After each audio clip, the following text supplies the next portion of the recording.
Sa mga kapuso nating inulan sa ilang bahagi ng Mindanao, tulad na lang dyan sa may Coronadal City kung saan tumaas ang water level sa ilang creek at binaha ang ilang bahay, maging I am ready po sa patuloy na pagulang dala-dala naman ng easterlies. Sa datos ng Metro Weather, mula tanghali hanggang gabi posible ang malalakas na thunderstorm sa buong Mindanao. Yan bukas, yung mga makikita nyong kulay pink at pula, yan po yung mga malalakas na thunderstorm. Mula umaga naman hanggang hapon, may tsansa ng ulan sa malaking bahagi ng Visayas bukas at malalakas pa rin ang thunderstorm dyan sa may Panay Island at Negros Island. Maghapon din ang ulan sa rehiyon ng Mimaropa, lalo na sa may Palawan, dyan sa Luzon. At sa hapon, Northern Luzon, ilang bahagi ng Central Luzon, yung Calabarzon at Bicol Region, makakaranas din ng mga pagulan.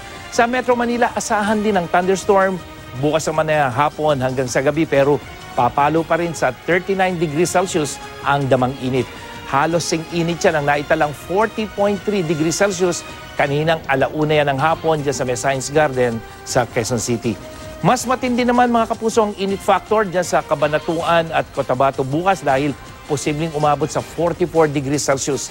43 naman sa may Tugigaraw, dyan sa may Katarman, Catbalogan, Iloilo at Zamboanga. At yan ang latest mula sa GMA Weather. Ako po si Nathaniel Cruz. Magplano para sigurado. I am ready. Serbisyong totoo ng GMA News.